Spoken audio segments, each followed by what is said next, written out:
क्रम में हम लोग विकास और उग्रवाद के बीच संबंधों की चर्चा करेंगे, क्योंकि कल हम लोगों ने इस बात की चर्चा की थी कि विकास का अभाव आंतरिक सुरक्षा के लिए खतरा उत्पन्न करता है। तो विकास का अभाव आंतरिक सुरक्षा के लिए खतरा कैसे उत्पन्न करता है, इसी चीज को आज हम लोग विस्तार से समझेंगे। क्वेश्चन भी पूछे जाते हैं इस पर। तो विकास एवं उग्रवाद,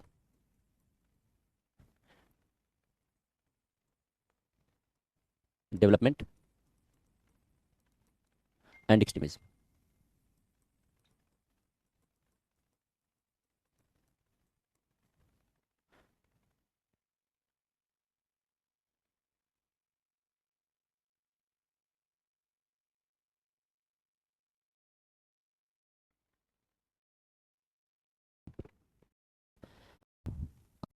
कल हम लोगों ने आंतरिक सुरक्षा को चुनौती पहुंचाने वाले तत्वों की हमने चर्चा की थी कि कौन कौन से घटक आंतरिक सुरक्षा के लिए खतरनाक सिद्ध होते हैं।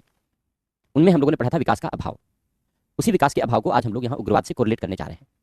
विकास के अभाव का आशय है सामाजिक आर्थिक विकास का अभाव, जहां आधारभूत या अवसंरचनाएं ना हो, इंफ्रास्ट्रक्चर ना हो, सड़क ना हो, बिजली ना हो, इस तरीके की सुविधाएं ना हो, आधारभूत सुविधाएं ना हो, यानी भोजन, पेयजल, शिक्षा, स्वास्थ्य, ये हमारी बेसिक नीड्स हैं। ये बेसिक नीड्स ना हो, जो इंफ्रास्ट्रक्चर है वो इंफ्रास्ट्रक्चर ना हो, तो हम कहेंगे ये विकास का अभाव है। ये विकास का अभाव है। तो विकास का मतलब हो गया सामाजिक आर्थिक विकास का अभाव। सामाजिक आर्थिक परिवर्तन, तो जहां लोगों के जीवन में सामाजिक आर्थिक परिवर्तन आया ही नहीं, लोगों के जीवन में सामाजिक आर्थिक परिवर्तन आया ही नहीं, उन्हें आधुनिक सुविधाएं प्राप्त ही नहीं हो पाई, तो इसका मतलब है वो विकास के अभाव से ग्रसित होते रहे। और जब विकास के अभाव से ग्रसित होते रहे तो धीरे धीरे उनके मन में असंतोष की भावना उपजने लगी। किसके प्रति असंतोष उपजेगा? स्वाभाविक सी बात है, सरकार के प्रति उपजेगा असंतोष। क्यों सरकार के प्रति उपजेगा? क्योंकि स्वतंत्रता के बाद हमें स्वतंत्रता मिली, तो स्वतंत्रता के बाद ये हमारी सरकारों की जिम्मेदारी है कि हमारे लिए अच्छी सड़कें हों, हमारे लिए विद्युत की अच्छी व्यवस्था हो, प्रकाश की अच्छी व्यवस्था हो, पेयजल की व्यवस्था हो, भोजन, शिक्षा, स्वास्थ्य, सारी चीज़ों की एक अच्छी व्यवस्था हो। ये उत्तरदायित्व तो हमारे लिए सरकार का है। और अगर हमारे पास ये सुविधाएं उपलब्ध नहीं है तो इसमें असफलता किसकी है? असफलता सरकारों की है। और अगर असफलता सरकारों की है तो रोष किसके विरुद्ध उत्पन्न होगा? सरकारों के विरुद्ध उत्पन्न होगा। इसलिए जहां जहां विकास का अभाव रहा और खूब रहा, अब तो धीरे धीरे विकास को कंपनसेट किया जा रहा है, विकास की गति को तीव्र किया गया है। पिछले लगभग 2 दशकों में इस दिशा में बेहतर काम हुआ है, और पिछले लगभग 1 दशक में कुछ ज्यादा ही तेजी आई है। लेकिन लगभग पिछले 2 दशकों में, यानी उदारीकरण के दशक शुरू होने के बाद 1991 के बाद, जब विश्व बैंक ने गुड गवर्नेंस के बारे में कहा, तब हमारे देश में भी डेवलपमेंट के बारे में सोचना शुरू किया गया। गठबंधन का दौर था, 1998-99 आते आते इस बारे में सोचना ढंग से शुरू किया गया, यानी लगभग 2 दशक। इसीलिए हमने कहा कि लगभग 2 दशकों में जब हमारे यहाँ स्वर्णिम चतुर्भुज योजना शुरू की गई सड़कों के निर्माण के लिए, तो यहीं से अवसंरचनाओं के विकास के लिए एक तेजी से गति मिली है, मूव मिला है कि अवसंरचनाओं का, इंफ्रास्ट्रक्चर का तेजी से डेवलपमेंट किया जा सके। और फिर धीरे धीरे इसी तरीके का डेवलपमेंट करते हुए पूरे देश में इंफ्रास्ट्रक्चर के डेवलपमेंट के लिए और सोशल इकोनॉमिक डेवलपमेंट के लिए भी प्रयास किए जाने लगे। तो विकास के लिए पहल तो प्रारंभिक सरकारों ने ही कर दी, लेकिन उसके बहुत अच्छे परिणाम नहीं मिले। पूर्व प्रधानमंत्री राजीव गांधी ने कहा 1 रुपये भेजते हैं तो 15 पैसे आपको मिलता है, 85 पैसे हमारी ब्यूरोक्रेसी, हमारे नेता, भ्रष्ट ब्यूरोक्रेट, ठेकेदार मिलकर खा जाते हैं। एन वोहरा ने कहा कि ये करप्ट गठबंधन है, करप्ट नेक्सस है, ये नेक्सस पूरा पैसा खा जाता है, 15 पैसा लोगों तक पहुंच रहा है। ये बात 85-86 की है। इसमें सुधार करने में लगभग धीरे धीरे 15 वर्ष लग गए और अभी भी पूरी तरीके से सुधार नहीं हो पाया। करप्शन अभी भी है, समस्या अभी भी है। यह बात अवश्य है कि डीबीटी जैसी स्कीम ला करके, डायरेक्ट बेनिफिट ट्रांसफर जैसी स्कीम ला करके करप्शन को मिनिमाइज करने का प्रयास किया गया है, क्योंकि अब बिचौलिए खत्म हो गए हैं। अब सीधे पैसा खातों से जाता है और जिन जो लाभार्थी हैं, टारगेटेड ग्रुप हैं, उन तक पहुंच जाता है। लेकिन ये सारे परिवर्तन 1-1.5 दशक, 2 दशक के परिवर्तन है। सड़कों के निर्माण में क्रांति 2 दशक पहले आई, 2000 के आसपास से आई, जब स्वर्णिम चतुर्भुज योजना शुरू की अटल बिहारी वाजपेयी जी ने, तब सड़कों के निर्माण के क्षेत्र में क्रांति आई। वरना तो गड्ढा युक्त सड़कें होती थी, सड़कों युक्त गड्ढे और गड्ढे युक्त सड़कें, दोनों में कोई अंतर ही नहीं था। आज भी आ जाओ, देश की राजधानी दिल्ली में भी आपको कुछ ऐसे इलाके में ऐसी सड़कें दिख जाएंगी, मिल जाएंगी। तो देश का हाल तो बुरा था। तो विकास का अभाव जहां जहां जन्मा, लोगों के मन में सरकार के प्रति असंतोष जन्मा, और इस असंतोष ने बड़े पैमाने पर लोगों को सरकार के विरुद्ध प्रतिक्रिया व्यक्त करने, सरकार के विरुद्ध हिंसा करने के लिए प्रेरित किया। और जैसे जैसे सरकार के विरुद्ध हिंसा होने लगी, उग्रवाद जन्म लेने लगा, एक्सट्रीमिज्म जन्म लेने लगा। यानी किसी एक विचार को अतिवादी तरीके से अपनाया गया। अतिवादिता, किसी एक विचार को अतिवादी तरीके से, एक्सट्रीम तरीके से अपनाया गया। कौन सा विचार? सरकार के विरोध का विचार। और सरकार के इस विरोध के विचार को लेकर के फिर हिंसा भी की जाने लगी, विद्रोह किया जाने लगा।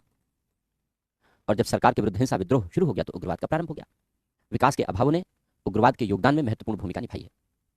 जैसे नक्सलवाद, हम लोग जानते हैं, नक्सलबाड़ी गांव है पश्चिम बंगाल के दार्जिलिंग जिले के पास। 1967 की बात है, 1967 की बात है, मई 1967। जब स्वतंत्रता प्राप्त हुई, तो स्वतंत्रता के बाद सरकारों ने यह लक्ष्य रखा कि भूमि सुधार किया जाएगा। भूमि सुधार का मतलब था एक तरीके से कृषि का संस्थागत सुधार। यानी संपत्तियों का न्यायपूर्ण वितरण, भूमियों का न्यायपूर्ण वितरण। क्योंकि जमींदारी प्रथा प्रचलन में थी, संपत्तियां जमींदारों के नियंत्रण में होती थी, ग्रामीण किसानों के पास संपत्तियां कम थी, नहीं थी या जमींदारों के कब्जे में थी, इसलिए और खेती ही, कृषि ही सबसे बड़ा आय का स्रोत था। इसलिए सरकारों ने यह निर्णय लिया कि भूमियों का, संपत्तियों का न्यायपूर्ण वितरण सुनिश्चित किया जाएगा और इसके माध्यम से यह सुनिश्चित किया जाए कि ग्रामीण क्षेत्र में सभी परिवार के पास कृषि योग्य भूमि अवश्य हो, सभी परिवारों के पास खेती योग्य जमीन जरूर होनी चाहिए। यह सुनिश्चित करने का प्रयास किया गया। और जब यह सुनिश्चित करने का प्रयास किया गया कि सभी परिवारों के पास खेती योग्य जमीन जरूर हो, तो यहीं से भूमि सुधारों की शुरुआत हुई। इसी को भूमि सुधार कहा गया। सरकारों ने भूमि सुधार के लिए कानून बनाए, जमींदारी उन्मूलन के लिए कानून बनाए, अधिकतम सीमा कानून बनाया, जिससे कि किसी भी व्यक्ति के पास एक निश्चित मात्रा से अधिक जमीन न हो सके। क्योंकि भूमि राज्य सूची का विषय है, इसलिए राज्य सरकारों ने यह कदम उठाए और भूमि सुधार को लागू किया। लेकिन भूमि सुधार चूंकि संपत्ति का अधिकार मूल अधिकार हुआ करता था, इसलिए न्यायालय में मुकदमेबाजी शुरू हो गई और हमारे न्यायालय ने भूमि सुधार में बड़ी बाधा पहुंचाई। न्यायालय ने भूमि सुधार में बड़ी बाधा इसलिए पहुंचाई क्योंकि अलग अलग हाईकोर्ट ने अलग अलग डिसीजन देने शुरू किए। अनेक हाईकोर्ट ने संपत्ति के मूल अधिकार को संरक्षित करने के संबंध में निर्णय देना शुरू किया। और अगर जमींदारों की संपत्ति उनके पास सुरक्षित रहेगी तो भूमि सुधार कैसे होगा? यानी सरकार के कल्याणकारी कार्य और न्यायालय के निर्णय में टकराव होने लगा, क्योंकि न्यायालय का, कुछ न्यायालयों का नजरिया, उच्च न्यायालयों का नजरिया संपत्तियों के संरक्षण को लेकर था, बजाय इसके भूमि सुधार के। ये भी हमारे लिए बड़ी विचित्र सी स्थिति थी। न्यायालय का कच्चा चिट्ठा खोला नहीं जाता, बात यह है, लिखी नहीं जाती। लेकिन ऐसा नहीं है कि न्यायालय बड़े अच्छे और बड़े प्रभावी तरीके से हमेशा निर्णय देते रहे। उसका परिणाम यह हुआ कि जब सरकारों ने देखा कि ये तो न्यायालयों ने जमींदारों का पक्ष लेना शुरू कर दिया है, गरीबों का पक्ष लेने के बजाय। कुछ न्यायालयों ने तो गरीबों का पक्ष लिया, सरकार का पक्ष लिया, कुछ न्यायालयों ने जमींदारों का पक्ष लेना शुरू किया, हाईकोर्ट्स ने। तब पहला संविधान संशोधन किया गया और इस पहले संविधान संशोधन के माध्यम से 9वीं अनुसूची जोड़ी गई और राज्यों से कहा गया कि भाई तुम अपने भूमि सुधार कानून 9वीं अनुसूची में भेजो, शामिल कर दें। और फिर न्यायालय न्यायिक पुनर्विलोकन कर ही नहीं पाएगा। तो जो न्यायालय आज जमींदारों का फेवर कर रहा है, न्यायालय जमींदारों का फेवर कर ही नहीं पाएगा। तो पहली अनुसूची जोड़ने के पीछे रीजन यही था। 9वीं अनुसूची, पहला संविधान संशोधन किया गया और 9वीं अनुसूची शामिल की गई, जिससे कि भूमि सुधार को गति दी जा सके। लेकिन भूमि सुधार ठहरा तो राज्य सूची का विषय, इसलिए अगर राज्यों में सरकारें प्रतिबद्ध तरीके से काम करेंगी तभी परिणाम आएंगे, अन्यथा नहीं आएंगे। कुछ राज्यों ने प्रतिबद्धता दिखाई तो वहां सुधार के कार्य तेजी से आगे बढ़े। कुछ राज्यों ने प्रतिबद्धता नहीं दिखाई, जैसे पश्चिम बंगाल की सरकार ने प्रतिबद्धता नहीं दिखाई। जब पश्चिम बंगाल की सरकार ने प्रतिबद्धता नहीं दिखाई तो वहां जमींदारी प्रचलन में रही। जमींदारी प्रचलन में रही तो जमींदारों के विरुद्ध आंदोलन शुरू हुआ, हिंसा शुरू हुई। उसी को नक्सल आंदोलन के नाम से जाना जाता है, क्योंकि नक्सलबाड़ी गांव से शुरू हुआ। पश्चिम बंगाल में नक्सलबाड़ी गांव है, वहां से शुरू हुआ। आदिवासी किसान रहते थे। मई 1967 की बात है, यानी आज़ादी मिलने के 20 साल बाद की घटना है। भूमि सुधार जीरो था, जमींदारी व्यवस्था चरम पर थी, जमींदारों के अधीन ही सारी संपत्तियां थी। आदिवासी किसान अपनी मर्जी से अपने खेत में अनाज बो नहीं सकते थे, खेत जोत नहीं सकते थे। जो अनाज उत्पादित करते थे जमींदारों के कहने पर ही उसके नियंत्रण में कर सकते थे। जो अनाज का उत्पादन होता था उस पर जमींदारों का नियंत्रण होता था, बजाय इसके कि किसानों का। और किसानों को अपने ही खेत से उपजाए अनाज के रूप में थोड़ी सी मजदूरी मिलती थी, अनाज के रूप में। पहले तो पैसे के रूप में मजदूरी दी नहीं जाती थी, और बाकी जो अनाज, बड़ा अनाज का उत्पादन है, वो जमींदारों के गोदाम में चला जाता था। कुछ जो वहां पर वामपंथी नेता थे, चारू मजूमदार, कानू सान्याल, इन लोगों ने वहां देखा कि भाई स्थितियां किसानों की बड़ी खराब है, जमींदार आज भी शोषण किया जा रहा है, तो आजादी का मतलब क्या है? फिर 20 साल पहले आजादी मिल गई, ये तो आज भी अंग्रेजों के शोषणकारी गुलामी व्यवस्था में जीवन व्यतीत कर रहे हैं। इनको तो आजादी मिली नहीं, गांव में किसानों को तो मिली ही नहीं, क्योंकि वो तो जमींदारी शोषण का शिकार रहा। सरकारों ने लापरवाही से जमींदारी कानूनों के उन्मूलन के प्रावधानों को लागू किया। तो उन्होंने आदिवासी जनजातियों को जागरूक किया, उनको बताया कि भाई आजादी मिल चुकी है 20 साल पहले, अब जमींदार नहीं रहेगा, जमींदारी खत्म, अब सब तुम्हारी, वे खेत तुम्हारे हैं, जो पुश्तैनी खेत तुम्हारे थे वो तुम्हारे हैं, तुम अपने मन से खेत जोत और बो सकते हो। आदिवासियों को लगा अच्छा आजादी मिल गई, हमें तो पता ही नहीं चला कब मिल गई। तो आदिवासियों ने तय किया कि जब आजादी मिल गई तो फिर ऐसा करते हैं कि चलते हैं हम लोग अपने खेत जोतते हैं अपने आप से और खेत में बुआई करते हैं। आदिवासी किसानों ने खेत जोतना शुरू किया। जमींदार को पता चला कि बिना जमींदार की अनुमति के खेत में हल चल रहे हैं। जमींदार ने अपने गुंडे भेजे और आदिवासी किसानों की खूब धुनाई की, अधमरा कर करके छोड़ा, जिससे कि सबक जाए कि जमींदार के विरुद्ध इस इलाके में, नक्सलबाड़ी गांव में, कोई खेती न करने पाए। जब जमींदार कहेगा तभी खेत में हल चलेगा, जब जमींदार कहेगा तभी बुआई होगी, जब जमींदार कहेगा तभी कटाई होगी, सब कुछ जमींदारी के नियंत्रण में रहेगा। आजादी के 20 साल के बाद की घटना है। सरकारों की असफलता इस कदर थी। जब आदिवासी किसानों को जमींदार के गुंडों ने मारा तो पुलिस ने कोई संज्ञान नहीं लिया, क्योंकि पुलिस भी जमींदारों के साथ रहती थी, जमींदारों के लिए काम करती थी। नतीजा ये हुआ कि आदिवासी किसानों ने तय किया कि इस जमींदार को सबक सिखाएंगे। रात में सारे आदिवासी किसान इकट्ठे हुए, अपने भाले, गड़ासे, हसिया, जो खेती में कुल्हाड़ी, खेती में काम आने वाली चीजें हैं, उन सबको लेकर के, और रात में जमींदार के महल पर हमला बोल दिया। जमींदार ने सपने में भी कल्पना नहीं की थी कि जिनको हम नौकर के रूप में रखते थे, शोषक के रूप में व्यवहार करते थे, शोषण करते थे, जिनका वो एक रात में इस तरीके से आंदोलित हो जाएंगे। आदिवासी किसानों ने जमींदार के जितने गुंडे थे उनको खूब मारा पीटा, सब भाग गए। जमींदार किसी तरीके से जान बचाकर भागा। जो जमींदार के अनाज के गोदाम थे, जिसमें किसानों की मेहनत की कमाई को उसने शोषण के हथियार के रूप में जमा कर रखा था, किसान अनाज को बैलगाड़ी पर रखकर उठा लाए। जो नहीं ला पाए उसमें आग लगा दी, किसान के, जमींदार के महल में भी। जब किसानों ने यह हरकत की तब पुलिस जागी। जब जमींदार ने किसानों को मारा तब पुलिस ने कार्रवाई नहीं की। लेकिन जब किसानों ने जमींदार के साथ झगड़ा किया तब पुलिस जागी जमींदार के फेवर में। पुलिस ने छापे मारे गांव में और जितने पुरुष सदस्य थे सबको उठा ले गई थाने। अब सारे पुरुष सदस्य थाने चले गए। एनकाउंटर बड़ी आम सी बात होती थी, पुलिस पैसा लेकर के खूब एनकाउंटर करती थी और ये तो जमींदार का मामला था, जमींदार तो खुद पैसा देता। तो ये तय था कि उनमें से सारे लोग तो जिंदा वापस नहीं आएंगे, पुलिस फर्जी एनकाउंटर दिखा देगी।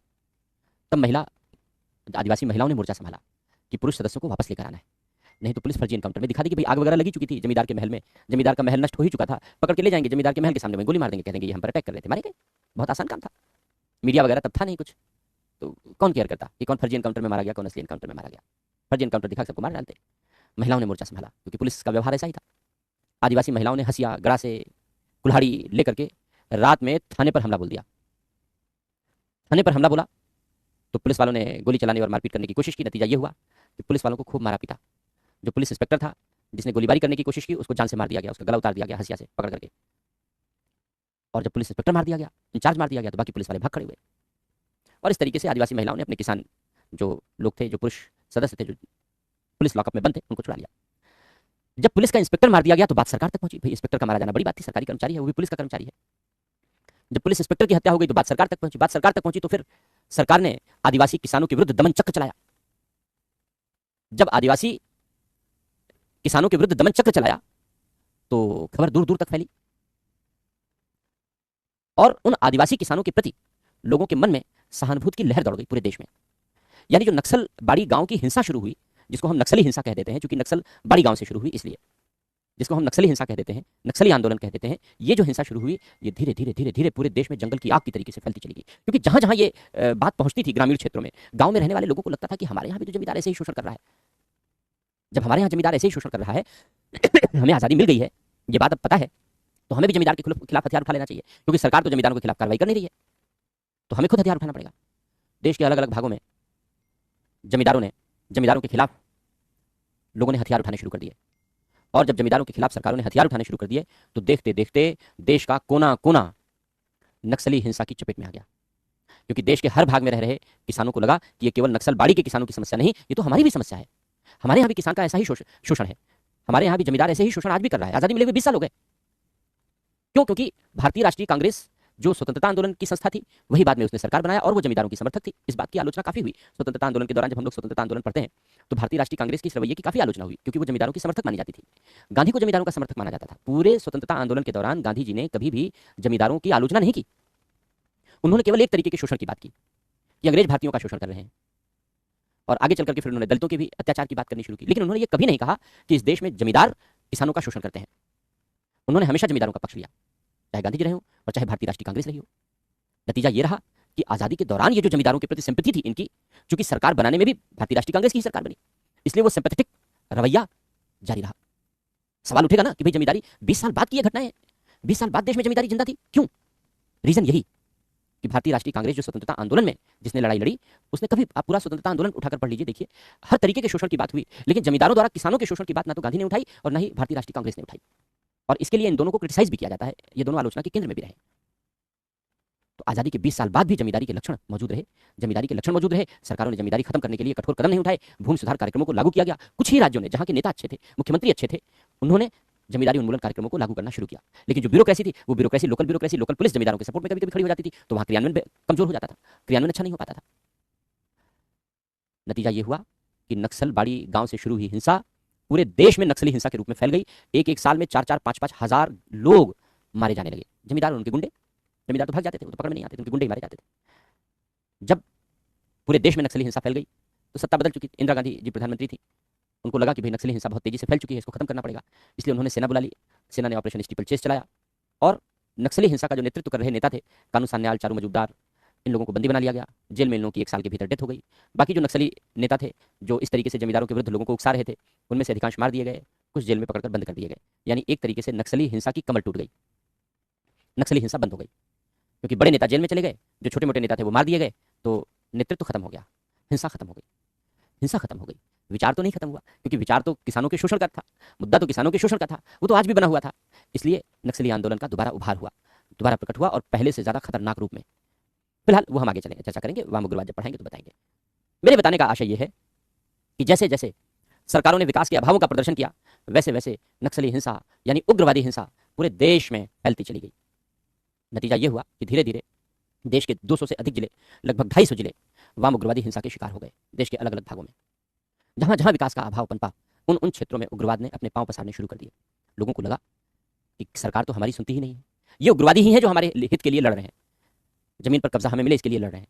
इसलिए लोगों ने सरकार के बजाय उग्रवादियों का, नक्सलियों का समर्थन करना शुरू कर दिया। पुलिस आती थी पूछने कि कोई नक्सली देखा क्या? लोग कहते थे नहीं, नहीं देखा।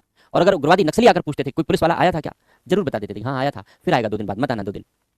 जनता नक्सलियों के समर्थन में आ गई, पुलिस के नहीं, सरकार के नहीं। क्यों? क्योंकि सरकारों ने लोगों के लिए कुछ किया ही नहीं। सरकारें तो जमींदारों के लिए काम कर रही थी, सरकारों ने आम आदमी के लिए कुछ किया ही नहीं।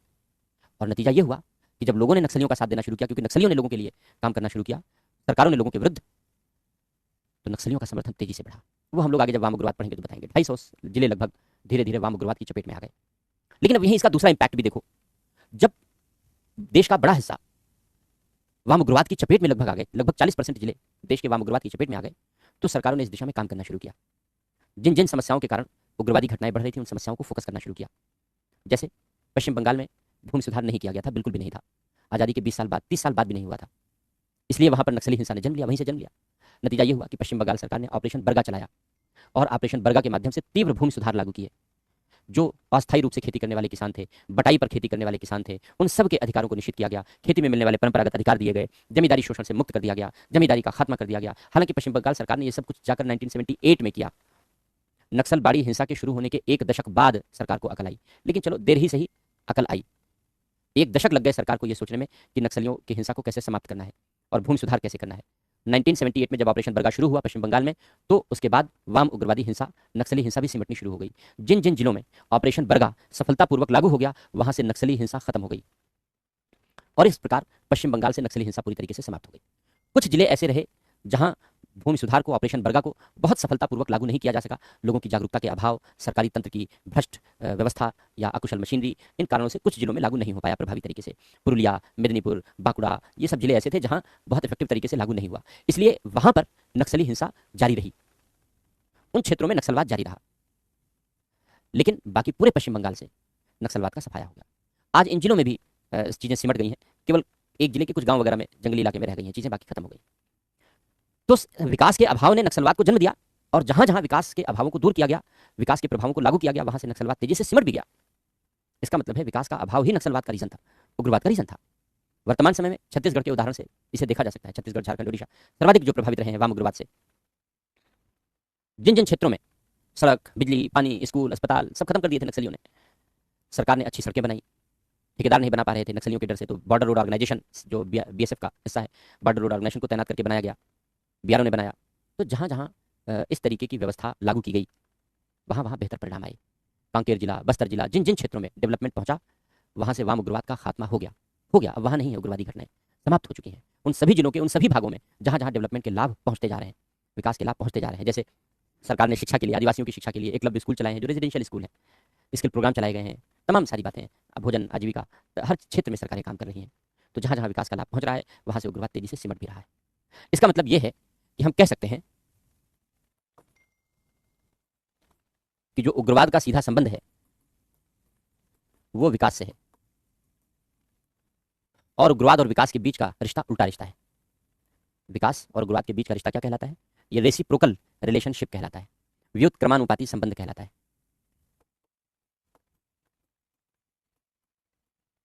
रेसिप्रोकल रिलेशन, व्युत्क्रमानुपाती संबंध। व्युत्क्रमानुपाती संबंध का मतलब यह है कि अगर विकास बढ़ेगा तो उग्रवाद घटेगा, अगर विकास घटेगा तो उग्रवाद बढ़ेगा। उग्रवाद बढ़ेगा अगर विकास के अवसर कम होंगे, और अगर विकास के अवसर बढ़ेंगे, डिनोमिनेटर बड़ा हो जाएगा, तो रिजल्ट अपने आप छोटा हो जाएगा। तो विकास बढ़ेगा तो उग्रवाद कम होगा। तो उग्रवाद और विकास के बीच रेसिप्रोकल रिलेशनशिप रही है। इस उदाहरण से हम लोग समझ सकते हैं। और भी अन्य उदाहरण हैं, पहले इतना लिख लो, फिर बाकी अन्य उदाहरणों की चर्चा हम लोग करते हैं। तो लिखो, विकास का आशय सामाजिक आर्थिक परिवर्तनों से है।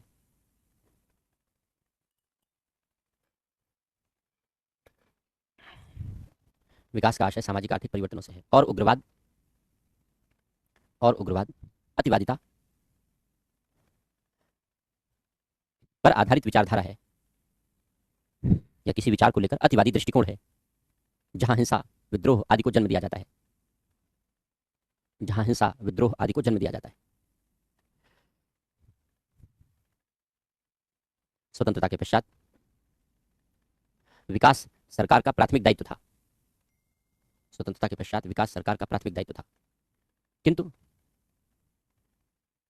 जिन क्षेत्रों में विकास का अभाव परिलक्षित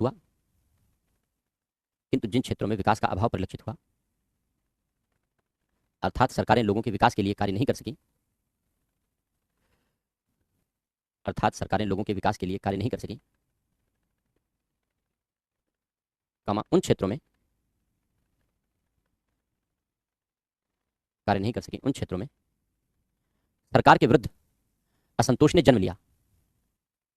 उन क्षेत्रों में सरकार के विरुद्ध असंतोष ने जन्म लिया। यही असंतोष हिंसा या विद्रोह के रूप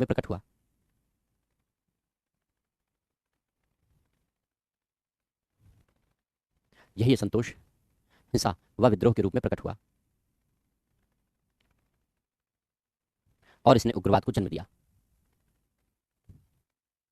चूंकि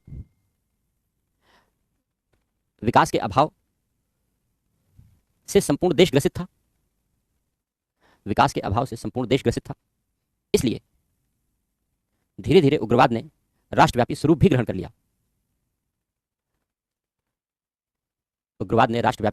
कर लिया। जैसे नक्सली हिंसा, जो पश्चिम बंगाल के नक्सलबाड़ी गांव से प्रारंभ होकर देश के अन्य भागों में तेजी से फैली।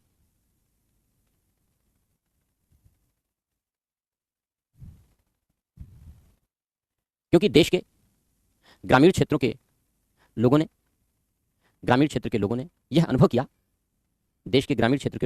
किया कि स्वतंत्रता के 20 वर्ष के पश्चात भी वे आज अभाव और जमींदारों के शोषण के शिकार थे।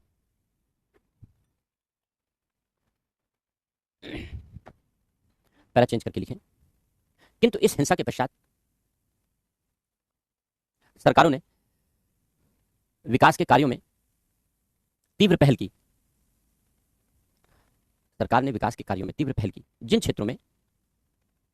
जिन क्षेत्रों में विकास का लाभ लोगों को प्राप्त हो सका, उन क्षेत्रों से उग्रवाद समाप्त होता गया।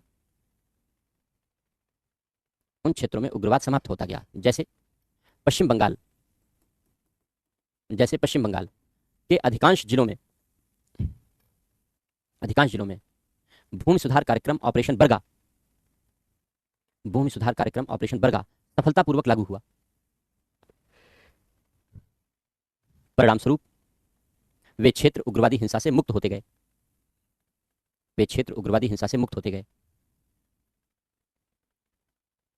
वर्तमान समय में भी छत्तीसगढ़, झारखंड आदि राज्यों के जिन क्षेत्रों में विकास के लाभों का वितरण किया जा रहा है, वहां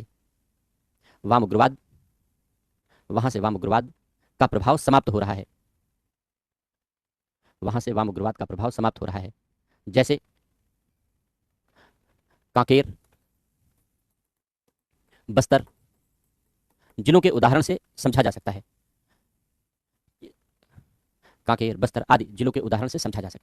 कि जिन क्षेत्रों में पहले नहीं था, नक्सली सबसे पहले सड़क नष्ट करते थे जिससे कि पुलिस वाले न पहुंच सके, सरकारी एजेंसियां न पहुंच सके, लैंडमाइंस बिछाने में सुविधा हो।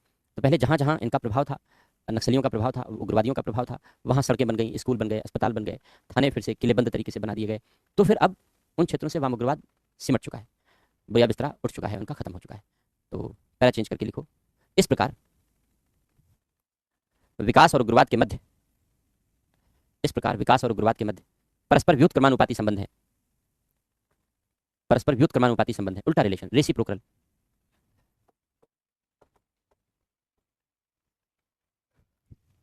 रिलेशनशिप है, व्युत्क्रमानुपाती संबंध है।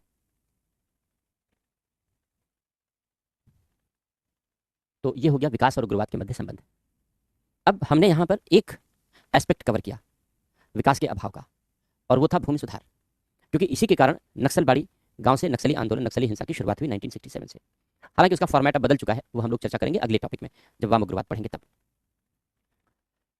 हाँ, आपके लिए एक सूचना है, पीडब्ल्यू की पूरी टीम प्रयागराज में 2 तारीख को पहुंचने वाली है। इसलिए अगर आप प्रयागराज में रहते हैं और पीडब्ल्यू की टीम से मिलना चाहते हैं तो आप सभी का प्रयागराज में स्वागत है, क्योंकि पीडब्ल्यू की हिंदी मीडियम की और इंग्लिश मीडियम की पूरी टीम प्रयागराज में पहुंचने वाली है, और अलख जी के नेतृत्व में। तो अगर आपको लगता है कि आप प्रयागराज में हैं और आप मिलना चाहते हैं तो आप सभी का वहाँ पर स्वागत है। इसके लिए फिर 2 तारीख को क्लासेस हम लोग की ऑब्वियसली ऑफ रहेंगी, 2 को क्लास ऑफ रहेगी हम लोग की। आज सैटरडे हो गया, संडे ट्यूसडे की घटना है, तो मंडे क्लास चलेगी, ट्यूसडे क्लास नहीं रहेगी। और वेडनेसडे भी हम वापस आएंगे तो सुबह नहीं पहुंच पाएंगे, तो इसलिए सुबह तो क्लास नहीं हो पाएगी वेडनेसडे। तो हाँ हाँ, कोई बात नहीं है, कोई बात नहीं है, ऑनलाइन मिलेंगे, बिल्कुल मिलेंगे। अगर आप ऑनलाइन मिलना चाहते हैं तो ऑनलाइन मिल सकते हैं। ऑनलाइन तो चलेगा ही, प्रोग्राम ऑफलाइन है। प्रयागराज में जो मेडिकल एसोसिएशन का हॉल है, ट्रैफिक पुलिस चौराहे के पास, वहीं पर सारा प्रोग्राम होगा। तो प्रोग्राम तो ऑफलाइन ही होगा, लेकिन वो ऑनलाइन भी दिखाया जाएगा, वो ऑनलाइन भी शो होगा, लिंक वगैरह दिए गए हैं, तो आप वहाँ देख सकते हैं सारी चीज़ें। तो जो बच्चे वहाँ नहीं पहुँच सकते, दूर हैं जो बच्चे, उनके लिए ऑनलाइन अवेलेबिलिटी है, वे ऑनलाइन देख सकते हैं। दिन में 3 बजे का समय है, दिन में 3 बजे का समय दिया गया है, तो 3 बजे के आसपास जो पीडब्ल्यू का सेरेमोनियल फंक्शन है वो शुरू होगा। बिहार कब आएंगे? अब अभी तो प्रयागराज आने के लिए टीम ने कहा है, तो अभी प्रयागराज पहुंचते हैं, फिर देखेंगे। अभी तो प्रयागराज की धरती पर पहुंचना है। तो 2 तारीख को है प्रयागराज में जो भी सेलिब्रेशन है आपका। बहुत सारी चीज़ें आपको नहीं बताई जाएंगी, नहीं पता चलेंगी। तो ठीक है, हम लोग लेक्चर को कंटिन्यू करते हैं। तो हम बता रहे थे विकास और उग्रवाद के विषय में कि जो डेवलपमेंट के अभाव के कारण ही उग्रवाद के डिफरेंट डिफरेंट फॉर्मेट उपजते रहे हैं, चाहे वो पूर्वोत्तर का उग्रवाद हो, चाहे वो आतंकवाद हो, चाहे अयोध्या भी आ जाए। अच्छा हाँ, अयोध्या तो दर्शन करने आएंगे ही, लेकिन अभी नहीं आएंगे क्योंकि अभी फिर वापस आना है ना, आपकी क्लास चलनी है, फिर कभी छुट्टियों में। प्रयागराज में कहाँ पर है? प्रयागराज में जो मेडिकल एसोसिएशन का जो हॉल है वहाँ पर गैदरिंग होनी है। तो आप यूट्यूब पर वो लिंक दिए गए हैं, आप वहाँ देख सकते हो शायद, अन्यथा मंडे में मिलूंगा, एड्रेस कंफर्म करके आपको बता दूंगा, लेकिन जहाँ तक मेरी जानकारी है वही जगह है प्रयागराज में। तो अगर आप किसी भी फैकल्टी से मिलना चाहते हैं प्रयागराज में तो आप वहाँ पर आ सकते हैं। वहाँ की जो टीम होगी आपने बता सकते हैं कि भाई मुझे मिलना है, बुला दीजिए, तो अन्यथा वहाँ फैकल्टीज पहुँच ही जाएंगे, हम सारे लोग पहुँच ही जाएंगे। तो फिर आप किसी भी फैकल्टी से मिल सकते हैं, पूरी टीम से मिल सकते हैं। तो ये विकास और उग्रवाद का एक पार्ट हो गया, एक डिस्कशन हो गया। लेकिन हमने बताया कि विकास का अभाव केवल और केवल एक पहलू में नहीं है। हमने केवल यहाँ पर लैंड रिफॉर्म को कंसीडर किया, क्योंकि यहीं से नक्सलबाड़ी क्षेत्र से नक्सली हिंसा की शुरुआत हुई। लेकिन इसके अलावा भी अन्य रीजन हैं, अन्य कारण हैं जो विकास के अभाव को दर्शाते हैं, और उनके कारण नक्सली हिंसा की शुरुआत हुई। तो भूमि सुधार तो हमने पढ़ाई है, अभी लिख लेते हैं इसको, भूमि सुधार। और भूमि सुधार से ही जुड़ा हुआ जो अगला विषय है वो भूमि अधिग्रहण है, दोनों एक साथ लिख लेंगे। तो अभी भूमि सुधार लिखा देते हैं आपको, भूमि अधिग्रहण एवं पुनर्वास, land acquisition and land acquisition and rehabilitation.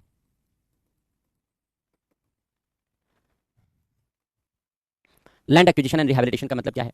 अब सरकारों ने डेवलपमेंट का काम शुरू किया, डेवलपमेंट का काम शुरू किया तो सरकारों ने जमीनें लेनी शुरू की, भूमि अधिग्रहण करना शुरू किया। तब तो भूमि अधिग्रहण अंग्रेजों के जमाने का कानून था, अब तो चेंज हो गया, 2013 में नया कानून बन गया। उस भूमि अधिग्रहण कानून के तहत लोगों की जमीनें ली जाती थी, कंपलसरी तरीके से एक्विजिशन किया जाता था, सरकार जमीन ले लेती थी, जबरन ले सकती थी, क्योंकि डेवलपमेंट के काम करने हैं, स्कूल बनाने हैं, अस्पताल बनाने हैं, पुलिस स्टेशन खोलने हैं, रेलवे लाइन बनानी है, सड़क बनाना है, उद्योग लगाने हैं इत्यादि। इसलिए लैंड एक्विजिशन जरूरी था, तो सरकार लोगों की जमीनें लेती थी। इसके लिए सरकार मुआवजा भी देती थी, लेकिन सरकार जो मुआवजा, जो धनराशि जमीन लेने के प्रतिफल में उपलब्ध कराती थी वो बहुत पर्याप्त नहीं होती थी।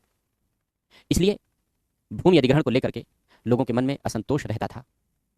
कहीं कहीं मैंने देखा कि जब उद्योग लगाए गए तो सरकारों ने ये प्रॉमिस किया कि ठीक है, तुम्हारे परिवार के एक सदस्य को, जिन जिन परिवार के लोग अपनी अपनी जमीन दे रहे हैं, उनके परिवार के एक एक लोगों को यहाँ उद्योग में नौकरी दे दी जाएगी। लेकिन मेरा जो निजी अनुभव है, व्यक्तिगत अनुभव है, मैंने देखा कि बहुत सारे क्षेत्रों में ऐसा नहीं किया गया। जमीनें तो ले ली गई, विशेषकर जो पिछड़े हुए क्षेत्र थे, आदिवासी क्षेत्र थे, वहां तो जमीनें चली गई, लेकिन अब उनके पास अपनी बात को कहने के लिए बहुत ज्यादा समय और अवसर नहीं थे। इसलिए ज्यादा से ज्यादा वे अपनी बात जनप्रतिनिधियों से कह सकते थे, विधायक और सांसद से कह सकते थे। विधायक और सांसद उनकी बात लेकर के कंपनियों तक जाते तो थे, लेकिन इसके एवज में वो कंपनियों से रिश्वत ले लेते थे बजाय नौकरी मिलने के। तो सांसद विधायक रिश्वत खाते रहे उद्योगों से, और उन्होंने लोगों को नौकरी पाने से वंचित रखा, यानी भूमि अधिग्रहण में जो प्रॉमिस सरकारों ने किया उस प्रॉमिस को पूरा भी नहीं होने दिया।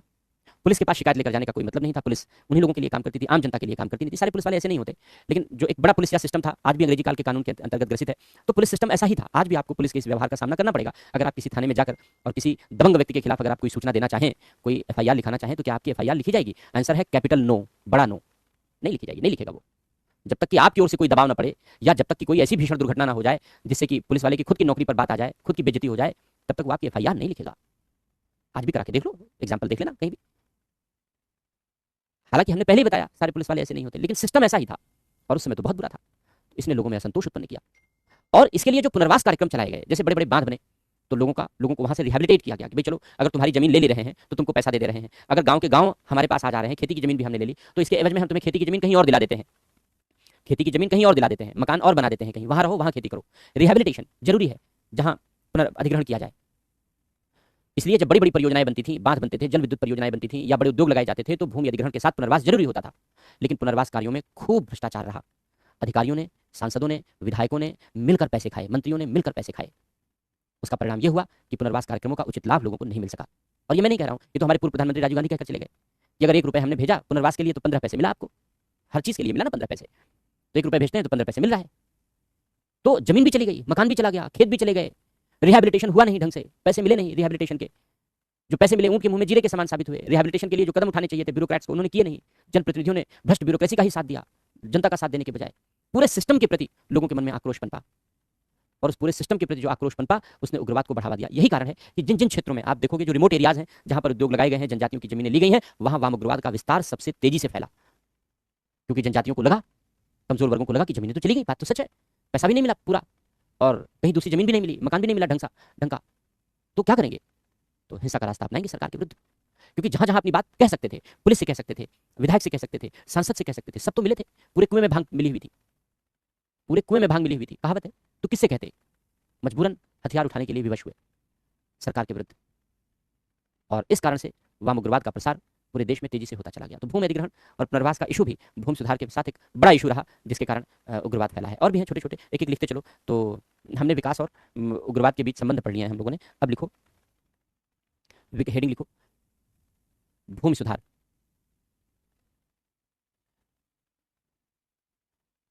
अब लिखो भूमि सुधार, लिखो स्वतंत्रता के पश्चात, स्वतंत्रता के पश्चात कृषि क्षेत्र में संस्थागत सुधारों के लिए, कृषि क्षेत्र में संस्थागत सुधारों के लिए भूमि सुधार कार्यक्रम को प्रारंभ किया गया।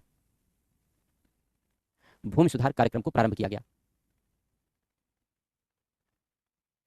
जिसका आशय था कि ग्रामीण क्षेत्र में भूमियों का न्यायपूर्ण वितरण सुनिश्चित किया जाए, भूमियों का न्यायपूर्ण वितरण सुनिश्चित किया जाए, जिससे सभी ग्रामीण परिवारों के पास कृषि योग्य भूमि अवश्य उपलब्ध हो। क्योंकि खेती ही आजीविका का साधन था। सभी ग्रामीण परिवारों के पास कृषि योग्य भूमि अवश्य उपलब्ध हो, कृषि योग्य भूमि अवश्य उपलब्ध हो।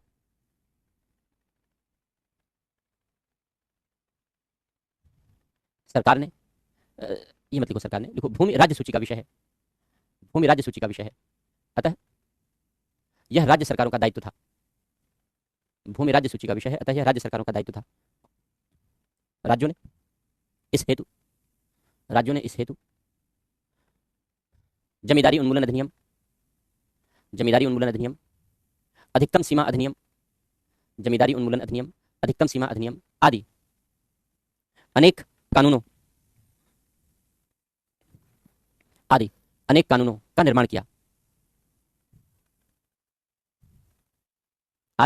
का निर्माण किया, किंतु संपत्ति का अधिकार मूल अधिकार था। अतः ये विषय न्यायालयों में लंबित होने लगे, ये विषय या कानून न्यायालयों में लंबित होने लगे, पेंडिंग होने लगे। न्यायालयों ने भिन्न भिन्न निर्णय प्रतिपादित किए। हाई कोर्ट में गए मामले, न्यायालयों ने, या उच्च न्यायालयों ने भिन्न भिन्न निर्णय प्रतिपादित किए। अतः भूमि सुधार को गति देने के लिए सरकारों ने भारत सरकार ने पहल की। भूमि सुधार को गति देने के लिए भारत सरकार ने पहल की। संसद ने पहला संविधान संशोधन पारित किया। संसद ने पहला संविधान संशोधन पारित किया। अनुच्छेद 31A, 31B, इसके अंतर्गत अनुच्छेद 31A, 31B और 9वीं अनुसूची जोड़ी गई। 31A, 31B और 9वीं अनुसूची जोड़ी गई, जिससे भूमि सुधार कानूनों को न्यायिक पुनर्विलोकन से बचाया जा सके। भूमि सुधार कानूनों को न्यायिक पुनर्विलोकन से बचाया जा सके और ऐसे कानूनों का प्रभावी कार्यान्वयन हो सके।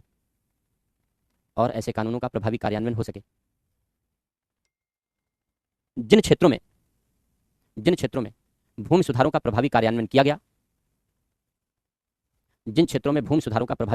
गया, वे उग्रवाद से मुक्त रहे।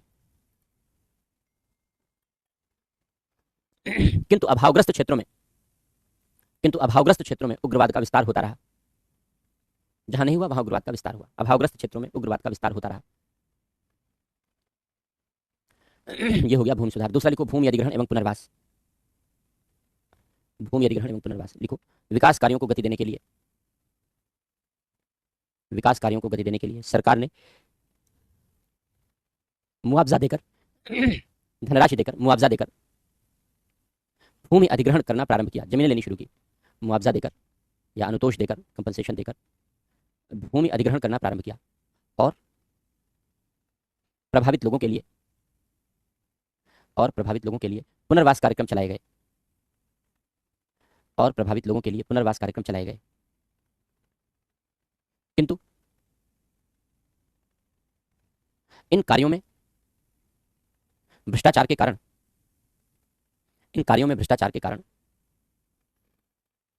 इन्हें प्रभावी तरीके से लागू नहीं किया जा सका।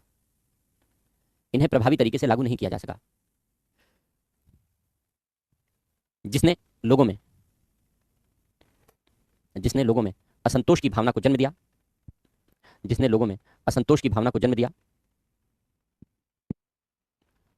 और बढ़ते असंतोष के साथ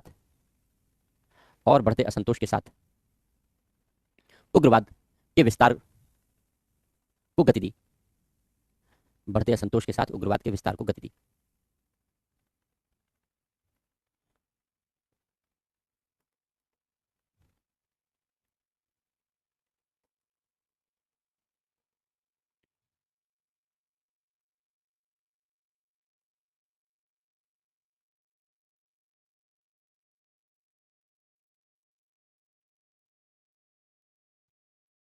सामाजिक आर्थिक विकास का अभाव और शासन व प्रशासन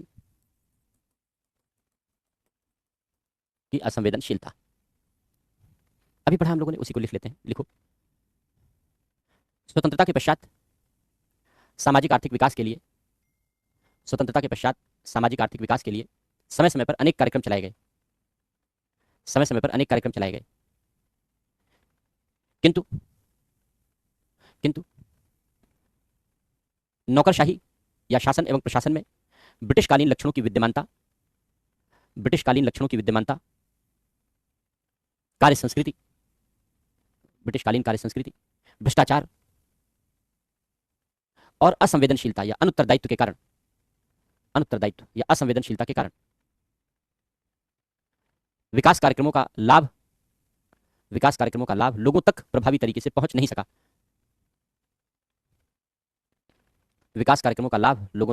तरीके से पहुंच नहीं सका। अतः इसने लोगों में शासन व प्रशासन के प्रति असंतोष को जन्म दिया। परिणाम स्वरूप उग्रवाद के विस्तार का अवसर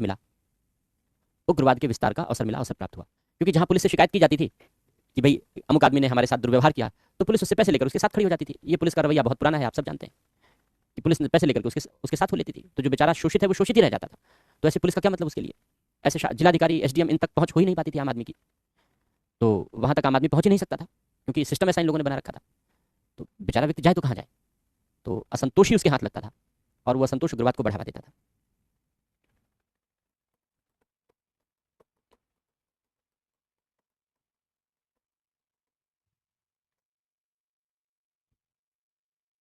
स्थानीय सरकारों की क्षमता का अभाव। वैसे तो हम लोगों ने पंचायती राज को संवैधानिक दर्जा दिया 73 के माध्यम से। ज़्यादातर जो उग्रवाद का विस्तार है वो ग्रामीण क्षेत्रों में है, शहरी क्षेत्रों में न के बराबर है, नहीं है। शहरी क्षेत्रों में केवल अर्बन नक्सल्स हैं जो वास्तव में घोषित उग्रवादी नहीं है, क्योंकि वो अलग अलग उच्च पदों पर बैठे हैं, वहां से बैठ करके इनडायरेक्ट सपोर्ट प्रोवाइड करते हैं। और ऐसा है, दिल्ली विश्वविद्यालय के कई प्रोफेसर गिरफ्तार हो चुके हैं, एक प्रोफेसर को सजा भी मिल चुकी है, ऐसा करने के लिए कि वे जो माओवादी हैं, उग्रवादी हैं, उनका समर्थन करते थे, उनका सहयोग देते थे।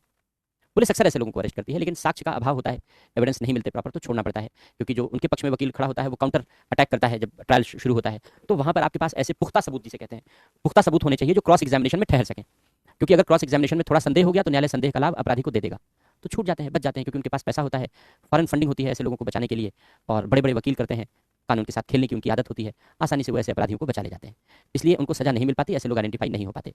लेकिन मैंने निजी तौर पर देखा है कि जो विश्वविद्यालयों में बैठे प्रोफेसर हैं वे वाम उग्रवादी विचारधारा के कट्टर समर्थक हैं, और वे अपने अधीन पढ़ने वाले छात्रों को वाम उग्रवादी बनने के लिए प्रेरित करते हैं। ये मेरा निजी अनुभव नहीं है, ये मेरी आंखों की सामने की घटनाएं हैं, मैं इनका प्रत्यक्ष रूप से साक्षी हूं। लेकिन अब ठीक है, पुलिस को भी पता है, ऐसा नहीं है कि पुलिस वाले या इंटेलिजेंस वाले नहीं जानते, सब जानते हैं, सबूत नहीं होते उनके पास, क्योंकि न्यायालय भाई जो ऐसे उच्च पदों पर बैठा हुआ है, पुलिस अगर पकड़ कर ले जाएगी तो पूरे देश में आंदोलन होता है उनके फेवर में, और बड़े बड़े वकील हमने बताया खड़े हो जाते हैं, विदेशों से पैसा आ जाता है उन वकीलों की जेब में कि बचाना है इसे, पैसे की कमी नहीं होगी, तुम्हें चिंता मत करो, तो बचा ले जाते हैं। तो बेचारी पुलिस हाथ पर हाथ रखे बैठी रहती है, उसे लगता है कि भाई कहीं कुछ बहुत कंक्रीट सबूत मिले तभी पकड़ो, नहीं तो गालियां खाने से क्या फायदा, किरकिरी ही होगी, गालियां ही पड़ेंगी। लेकिन ये हकीकत है, और ये मैंने अपनी आंखों से देखा है ऐसा करते हुए विश्वविद्यालयों के प्रोफेसर को, बड़े बड़े विश्वविद्यालय, नाम आप सब जानते हैं, जेएनयू, दिल्ली विश्वविद्यालय, जामिया मिलिया, इलाहाबाद विश्वविद्यालय, सबका यही हाल है। जितने बड़े बड़े विश्वविद्यालय हैं सब में ऐसे टीचर मौजूद थे हैं जो वाम उग्रवादियों के कट्टर समर्थक हैं। पुलिस जानती है, ऐसा नहीं, मैंने पहले बताया कि नहीं जानती, पुलिस को पता है, इंटेलिजेंस को पता है, लेकिन बहुत पुख्ता सबूत मिलेंगे तभी कुछ कर पाएगी, पुख्ता सबूत के बिना करेगी तो फिर उसी को आलोचनाओं का शिकार होना पड़ेगा, न्यायालय फटकार भी लगाता है, मानवाधिकारों का हनन करते हो तुम लोग, शरीफ आदमी को परेशान कर रहे हो। अब न्यायाधीशों को क्या पता कि ये शरीफ नहीं है, ये बेहद बदतमीज है, लेकिन अब क्या बताया जाए, कैसे न्यायाधीशों को समझाएं। अभी देखो कुछ न्यायाधीशों पर भी उंगलियां उठी हैं, वो भी वाम उग्रवाद के समर्थक रहे हैं, सब है, पूरे कुएं में भांग मिली हुई है, मैंने पहले ही कह दिया आपको, चाहे पत्रकार हो, चाहे न्यायाधीश हो सुप्रीम कोर्ट के, चाहे ब्यूरोक्रेट्स हो, चाहे नेता हो, सब कहीं ना कहीं एक वर्ग ऐसा है जो उनके प्रति सिंपैथेटिक विचार रखता है। एनीवे चलो, स्थानीय सरकारों की क्षमता का अभाव, तो पंचायतों की हम बात कर रहे थे। 73 अमेंडमेंट के बाद पंचायतों को थोड़ा बेहतर बनाया गया, उनकी कार्यकुशलता को सुधारने के लिए बहुत सारे प्रयास किए गए, उनको फंड दिया गया, उनको अधिकार दिए गए, तमाम सारी बातें पंचायतों को मजबूत बनाने के लिए कदम उठाए गए। बहुत सारी पंचायतों ने बहुत बेहतर भूमिका निभाई है, बहुत अच्छा काम किया है। लेकिन जो दूर दराज क्षेत्र, रिमोट एरियाज हैं, अभी वाम उग्रवाद विरोधी ऑपरेशन जो चल रहा है, जिसको वर्तमान गृहमंत्री जी ने कहा छत्तीसगढ़ से खत्म कर देंगे 31 मार्च 2026 तक, तो उस ऑपरेशन में हमारे कुछ स्टूडेंट भी इन्वॉल्व हैं, कोबरा कमांडोज में शामिल हैं, जो सीआरपीएफ की कोबरा कमांडो यूनिट है। तो कभी कभी उनसे बात होती है तो वो बताते हैं हमें कि हम लोग ऑपरेशन के दौरान ऐसे गाँव में पहुंच रहे हैं जहां उन्होंने आज़ादी के बाद किसी सरकारी अधिकारी को देखा नहीं था। पहली बार तिरंगा फहराया जा रहा है, वरना लाल सलाम के झंडे फहराते थे, वाम उग्रवादियों का झंडा लाल झंडा है, इसीलिए जहां जहां वाम उग्रवादी फैलते थे उसे लाल गलियारा कहते थे। तो उन क्षेत्रों में पहली बार तिरंगा लहराया जा रहा है, पहली बार वहां के लोगों ने देखा कि ये भारत देश है जिसमें हम रहते हैं, उन्हें भारत देश की अनुभूति हुई, और पहली बार उन्होंने देश का झंडा देखा कि भारत का तिरंगा झंडा है। पहली बार उन्होंने पुलिस देखी कि होती कैसे है, सरकारी अधिकारी देखे कि ये होते कौन है, पहली बार सड़क, स्कूल, अस्पताल का अनुभव किया है लोगों ने। आज़ादी के 75 साल के बाद की कहानी है, उपन्यास जैसी लगती है, कहानी जैसी लगती है, लेकिन ये उपन्यास और कहानी की बातें नहीं, ये आज के भारत की तस्वीर का वर्णन कर रहा हूं मैं, जो जीती जागती तस्वीर है। देश के कुछ भाग जो उग्रवादियों के नियंत्रण में हैं, वो आज भी विकास के अभावों से उतने ही पीछे हैं, क्योंकि वाम उग्रवादी उनको पीछे रखना चाहते हैं। उन्हें लगता है अगर सरकार यहाँ आएगी, डेवलपमेंट करेगी, तो लोग सरकार की तरफ झुक जाएंगे, इसलिए सरकार को दूर रहने दो, बताने दो कि सरकार इनकी दुश्मन है और तुम सरकार के दुश्मन हो, तभी तो वे सरकार से युद्ध लड़ेंगे। युद्ध लड़ रहे हैं, आगे बताएंगे आपको। तो जो रिमोट एरियाज हैं, उन रिमोट एरियाज में पंचायतों ने सक्षमतापूर्वक कार्य नहीं किया। अगर पंचायतों ने सक्षमतापूर्वक कार्य किया होता तो भोजन, पेयजल जैसी समस्याओं को दूर किया जा सकता था। 2017-18 की घटना मैं आपको बता रहा हूं, महाराष्ट्र में सूखा पड़ा, सूखे के बाद एक तथाकथित जो कमजोर जाति के लोग थे, उन्होंने तथाकथित जो उच्च जाति के लोग थे, उनके कुएं से पानी भर लिया, पानी भरने पहुंच गए। जो तथाकथित उच्च जाति के लोग हैं, उन्होंने मना कर दिया। तथाकथित इसलिए कह रहा हूं क्योंकि मेरा जातियों में कोई विश्वास नहीं है, बेहद घटिया, बेहद सड़ा हुआ सिस्टम है जो हमारे देश का जाति का सिस्टम है। इस जाति व्यवस्था ने इस देश को केवल बांटने और तोड़ने का काम किया है, कभी कोई पॉजिटिव काम इसका इंपैक्ट नहीं पड़ा है। हाँ, एकेडमिक नजरिए से सोच सकते हैं कि जाति व्यवस्था के सकारात्मक परिणाम क्या है, लिख सकते हैं 2-4 पंक्तियां, लेकिन व्यावहारिक हकीकत यह है कि इसने देश को तोड़ने के अलावा, बांटने के अलावा, नष्ट करने के अलावा इसने कोई दूसरा काम नहीं किया। तो जाति व्यवस्था बना करके इस देश में लोगों के दिमाग में जहर बोया गया है जाति के नाम पर। जाति एक जहर है, जो इस देश में लोगों के दिमाग में बोया गया है। नवजात शिशु को देखकर नहीं बता सकते आप किस जाति का है, किस धर्म का है। हमने बनाया और हमने जहर के रूप में बनाया। इसीलिए डॉक्टर अंबेडकर ने एनिहिलेशन ऑफ कास्ट नामक पुस्तक लिखी और उन्होंने कहा कि इस देश से जाति व्यवस्था का समूल नाश हो जाना चाहिए। और जो हमारी सनातन संस्कृति थी उसमें भी जाति का कहीं कोई योगदान नहीं था, जाति का कोई अस्तित्व ही नहीं था। हमने तो कर्म के आधार पर बांटा था समाज को। क्षत्रिय जो सेना में काम करने वाला है, पुलिस में काम करने वाला है, क्षत्रिय है। जो पढ़ने पढ़ाने वाला है, अध्ययन अध्यापन इन सब से जुड़ा हुआ है, वो ब्राह्मण है। जो व्यापार करता है, उत्पादन करता है, कारोबार करता है, वो सब वैश्य है। अंबानी अडानी ये सब वैश्य हैं। सरकारी कंपनियां, उसमें काम करने वाले लोग सब वैश्य हैं। टीचर सारे ब्राह्मण हो गए, सेना में काम करने वाले क्षत्रिय हो गए, पुलिस में काम करने वाले क्षत्रिय हो गए, सीआरपीएफ में काम करने वाले क्षत्रिय हो गए, और जितने सर्विस प्रोवाइडर्स हैं, बैंक के कर्मचारी, आईएएस, पीसीएस, सब शूद्र हो गए। ये सर्विस प्रोवाइडर्स हैं। इसलिए ब्राह्मण शूद्र से शादी करता था। भाई टीचर आईएएस से शादी कर लिया, आसान है, कोई इसमें दिक्कत की बात नहीं। क्षत्रिय शूद्र या वैश्य से शादी करता था, यानी जो आईएएस अधिकारी उन्होंने सेना के अधिकारियों से, पुलिस अधिकारियों से शादी कर ली। आईएएस और आईपीएस ने आपस में शादी कर ली, क्षत्रिय और शूद्र का विवाह हो गया। ये मोबिलिटी थी हमारे समाज की, ये प्रचलन में था, ऐसा होता था। लेकिन कुछ कुटिल, कुत्सित, घृणित लोगों का शासन आया बीच में, और ऐसे कुत्सित, कुटिल और घृणित लोगों ने इस वर्ण की व्यवस्था को, इस कर्म आधारित व्यवस्था को नष्ट कर दिया और इसे जाति आधारित व्यवस्था में बदल दिया, और तब से देश में जाति आधारित व्यवस्था शुरू हो गई। और ऐसे ही कुत्सित, कुटिल और घृणित लोगों ने इस जाति व्यवस्था को ऊंच नीच का आधार बना दिया, और ये जाति व्यवस्था ऊंच नीच का आधार बन गई। तो अगर स्थानीय सरकारों ने क्षमतापूर्वक कार्य किया होता तो जो सामाजिक असमानता थी, ये जाति के आधार पर जो बनी थी, खत्म हो गई होती। जाति के आधार पर शोषण रहता ही नहीं। तो मैं बता रहा था कि महाराष्ट्र में उन्होंने पानी भरने से मना कर दिया।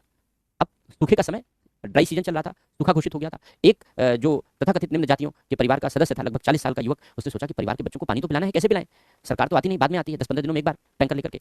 तो ऐसा करते हैं, खुदाई शुरू करते हैं, डिगिंग शुरू करते हैं। पथरीले इलाके में 18 दिन तक उस बच्चे ने, उस युवा ने लगातार डिगिंग की, खुदाई की, पत्थर तोड़े। 18 दिन बाद पानी का स्रोत निकला है अकेले। लोगों ने कहा पागल है, अकेले पत्थर तोड़ रहा है, सूखा घोषित हो गया है, पानी कहाँ से मिलेगा?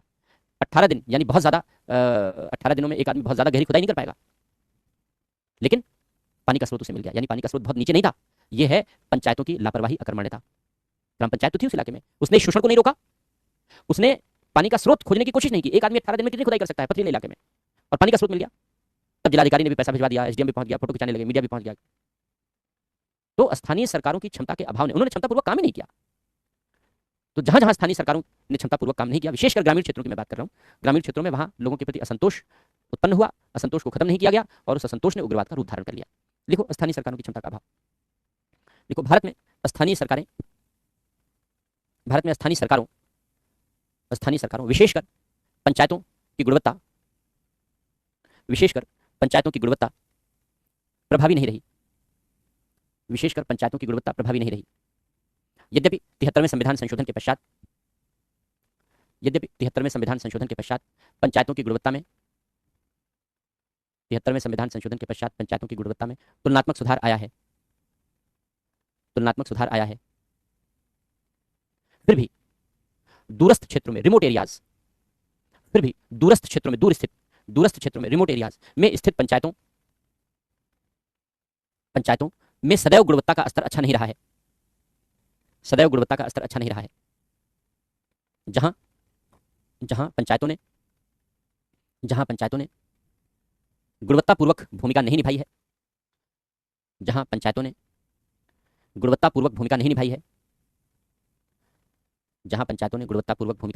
उन क्षेत्रों में लोगों में असंतोष उत्पन्न हुआ, जिसने उग्रवाद को प्रोत्साहन दिया। इसी के साथ पेशा एक्ट 1996 पढ़ चुके हैं हम लोग, पॉलिटी में पेशा एक्ट पढ़ चुके हैं। Provision of panchayat extension to scheduled areas act पढ़ चुके हैं डिटेल में पेशा, और लिख चुके हैं, इसलिए पेशा बहुत डिटेल में पढ़ने नहीं जा रहे। जो 5वीं अनुसूची के जनजातीय क्षेत्र हैं, उन 5वीं अनुसूची के जनजातीय क्षेत्रों में पेशा कानून लागू किया गया, जिससे पंचायती राज के प्रावधानों को जनजातीय क्षेत्रों में भी लागू किया जा सके, क्योंकि जनजातीय क्षेत्रों को अपवाद के रूप में बनाया गया था 73rd अमेंडमेंट में। लेकिन जब पेशा कानून लागू हुआ तो वहां पंचायतों की दशा में पहले की तुलना में परिवर्तन तो दिखा, लेकिन अपेक्षा के अनुरूप परिवर्तन नहीं दिखा, क्योंकि जनजातीय क्षेत्रों की पंचायतें हैं, जनजातियों में अशिक्षा अधिक है, जागरूकता का अभाव अधिक है, इसलिए जनजातियों में काम करने वाली पंचायतें, जनजातियों के क्षेत्र में काम करने वाली पंचायतें आज भी नौकरशाही पर अधिक निर्भर हैं। जो जनजातीय क्षेत्र में चुने जाने वाले प्रतिनिधि हैं, वे अपने ही सदस्यों के प्रति असंवेदनशील होते जा रहे हैं, राजनीति का दुर्गुण आता जा रहा है, और इस कारण से जो पेशा कानून का प्रभाव व्यवहार में परिलक्षित होना चाहिए, वो अपेक्षा के अनुरूप अभी प्रभावी तरीके से उत्पन्न नहीं हुआ है। जहां जहां पेशा का इम्पैक्ट पड़ा है, कुछ क्षेत्र हैं जहां पेशा का इम्पैक्ट पड़ा है, वहां उग्रवाद भी सिमटा है। जहां जहां पेशा का इम्पैक्ट नहीं पड़ा है, वहां उग्रवाद आज भी फैला हुआ है, विस्तारित है। हालांकि सरकार प्रतिबद्ध है खत्म करने के लिए, वो हम लोग अगली यूनिट में पढ़ेंगे। तो लिख लो, पेशा के बारे में लिखो। लिखो 73वें संविधान संशोधन अर्थात पंचायती राज के प्रावधानों को, 73वें संविधान संशोधन अर्थात पंचायती राज के प्रावधानों को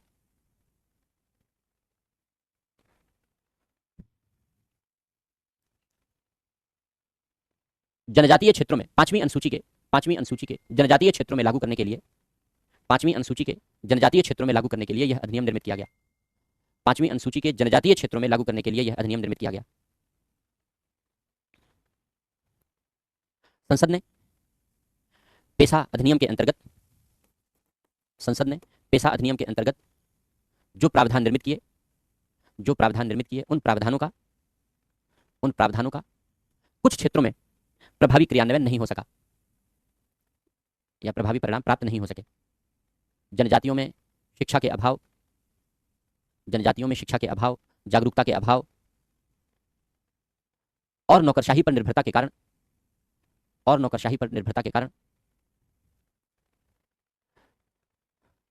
स्थानीय सरकारों की गुणवत्ता प्रभावी नहीं रही। अतः जनजातीय क्षेत्रों में उत्पन्न होने वाले असंतोष को रोका नहीं जा सका। यद्यपि पेशा कानून लागू होने के पश्चात कुछ क्षेत्रों में सकारात्मक परिवर्तन अवश्य परिलक्षित हुआ है।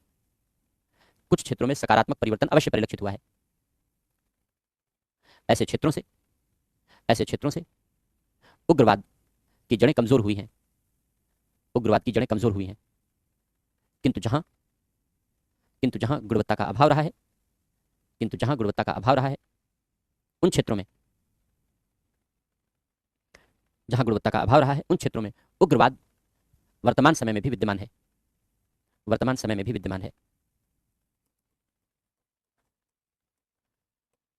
अब पांचवीं अनुसूची और छठी अनुसूची के क्षेत्र। तो पांचवीं अनुसूची में हम लोग जानते हैं असम, त्रिपुरा, मेघालय, मिजोरम को छोड़कर 4 राज्यों के क्षेत्र आते हैं, पढ़ चुके हैं हम लोग पॉलिटी में। और छठी अनुसूची में असम, त्रिपुरा, मेघालय के जनजातीय क्षेत्र आते हैं। तो पांचवीं और छठी अनुसूची में जहां जहां गुणवत्ता का प्रभाव दिखा है, वहां उग्रवाद पनपा है। पांचवीं अनुसूची के क्षेत्र असम, त्रिपुरा, मेघालय और मिजोरम को छोड़कर अन्य क्षेत्रों के जनजातीय क्षेत्रों को कवर करते हैं। आंध्र प्रदेश, तेलंगाना, महाराष्ट्र, गुजरात, राजस्थान, हिमाचल प्रदेश, मध्य प्रदेश, झारखंड, छत्तीसगढ़ और ओडिशा। इन राज्यों के जनजातीय क्षेत्रों को पांचवीं अनुसूची के अंतर्गत कवर किया गया है। जो ज्यादातर वाम उग्रवाद का विस्तार है वो इन्हीं राज्यों के क्षेत्रों में है, जैसे आंध्र प्रदेश, तेलंगाना, छत्तीसगढ़, झारखंड, ओडिशा, मध्य प्रदेश का एक जिला है इस समय केवल, पहले बिहार भी था, मुक्त हो गया, तो उत्तर प्रदेश भी था पहले, मुक्त हो गया। तो इस तरीके से जो वाम उग्रवाद का विस्तार है वो जनजातीय क्षेत्रों में ही फैला है, यानी पांचवीं अनुसूची के क्षेत्रों में ही आपको देखने को मिलेगा। क्यों? क्योंकि पांचवीं अनुसूची के लिए राज्यपालों को जो विशेष शक्तियां दी गई हैं, उसके लिए जो जनजातीय सलाहकार परिषद बनाई गई है, पढ़ा है हम लोगों ने पॉलिटी में कि जनजातीय सलाहकार परिषद के आधार पर राज्यपाल काम करता है। जनजातीय सलाहकार परिषदों की बैठकें समय समय पर नहीं बुलाई गई। जनजातीय सलाहकार परिषदों ने राज्यपाल को प्रभावी सिफारिशें नहीं दी, इसलिए राज्यपाल प्रभावी निर्णय नहीं ले पाया, प्रभावी कार्य नहीं कर पाया। जो जनजातियों की जमीनों को गैर जनजातियों को ट्रांसफर करने से रोकने वाले कानून हैं, उन कानूनों का खराब क्रियान्वयन किया गया। ऐसे ही जो जनजातियों के लिए कानून है, उन कानूनों का खराब क्रियान्वयन किया गया और उन कानूनों के खराब क्रियान्वयन के कारण पांचवीं अनुसूची के परिणाम प्रभावशाली नहीं आ सके, तो वहां पर उग्रवाद का विस्तार होता रहा। तो लिखो पांचवी अनुसूची, लिखो असम, त्रिपुरा, मेघालय, मिजोरम को छोड़कर। हालांकि पांचवी अनुसूची के बारे में डिटेल लिखाने की जरूरत नहीं है, मत लिखो, इसको तो लिख चुके हैं हम लोग, पूरा पॉलिटी में लिख चुके हैं, तो उसको नहीं लिखा रहे हैं क्योंकि वो सब पॉलिटी में लिख चुके हैं। लिखो, फिर उसको काट दो। लिखो पांचवी अनुसूची के क्षेत्रों में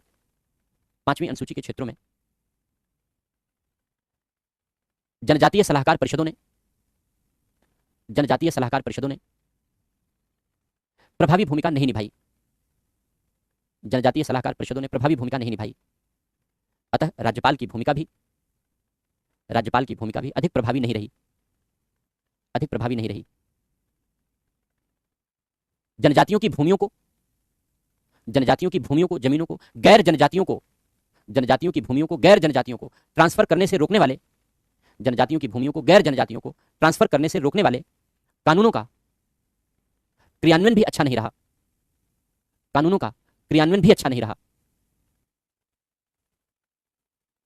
जनजातियों के प्रतिनिधि राजनीतिक दोष का शिकार